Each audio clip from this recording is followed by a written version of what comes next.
पंचमुख हनुमत्कवचम्।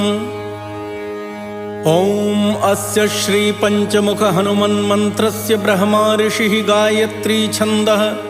पंचमुख विराट् हनुमान् देवता। ह्रीं बीजं श्रीं शक्तिः क्रौं कीलकं क्रूं कवचं क्रैं अस्त्राय फट् इति दिग्बन्धः।